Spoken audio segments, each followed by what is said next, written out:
Doutor, e o SARS, que é... SARMs, moduladores de receptores androgênicos. Isso. Então, o que acontece? Aí a gente tem que voltar em dois pesquisadores, um cara chamado Dalton, né, e um cara chamado Crawford, que são caras que eles queriam desenvolver um tipo de substância que você pudesse usar em pacientes com câncer e que pudesse preservar o que é a massa muscular dessa pessoa. Por quê?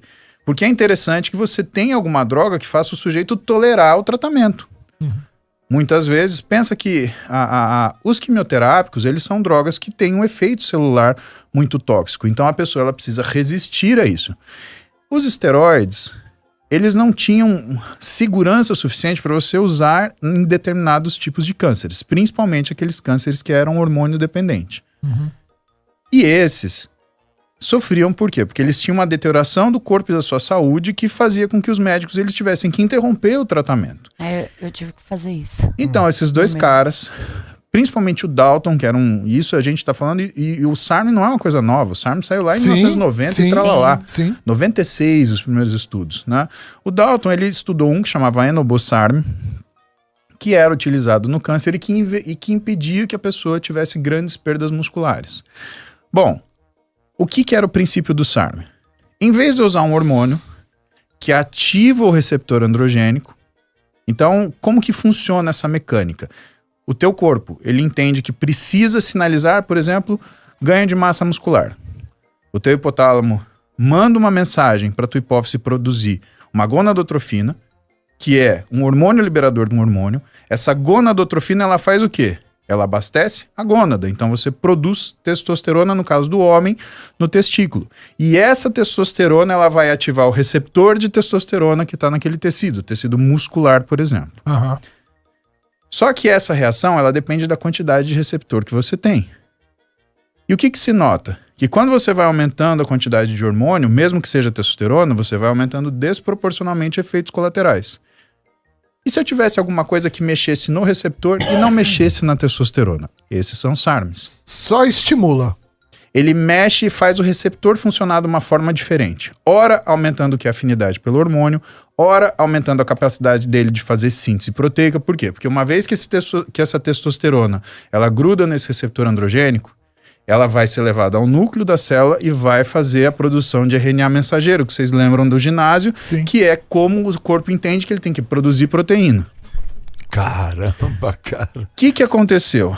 Aconteceu o quê? Como todas as tentativas que acontecem na área do doping.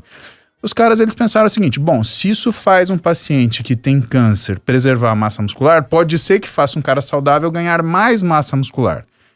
Em parte. Primeiro, por quê? Porque quando você fala, usa para câncer, isso quer dizer que é seguro? Não, quer dizer que é um último recurso, não que é seguro. Tanto que nenhuma empresa farmacêutica se meteu a produzir um SARM.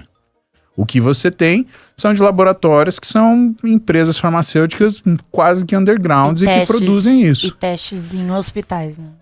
E testes mais, em alguns protocolos muito escolhidos a dedo, né? Então coisas, e com pacientes que aquilo realmente é um benefício. Quando você pega um sujeito que faz exercício, é uma situação diferente, né? É a mesma coisa. Eu e você, Vicky, vamos pra festa. A gente vai comprar roupa. Não, menino, você é casado, pelo amor amor de Deus. Ela já imagina, né? Ai, gente, que gritaria. A gente vai pra festa, Vicky. A gente só vai pra festa. Tá bom. Mas vamos supor que a gente vai pra festa. Mas antes passa pra pegar a gente tua passa mulher, pra comprar, a gente passa pra comprar uma roupa. E o vendedor, ele olha e fala assim, temos vestidos. Pra você pode ser que fique muito bom. Pra mim... Já não... Essa é o que é a modificação que você tem que entender que existe entre indivíduos quando você vai optar por um tipo de terapia. Dieta, treino. E por isso que o SARM, hoje, pelo menos quem tem mais experiência com isso, não usa, porque além dele ter um risco maior, ele não é uma substância segura, né? Ele também tem um resultado muito variável. Então tem pessoas que usam e tem algum resultado. Tem outras pessoas que usam e não tem resultado nenhum. Outras pessoas têm lesões que precisam de tratamento. Outras pessoas têm colaterais fortíssimos, né? Então você pega, por exemplo, Ostarine em mulher. Ele faz uma queda de cabelo que o médico fica maluco depois para conseguir controlar. É muito difícil.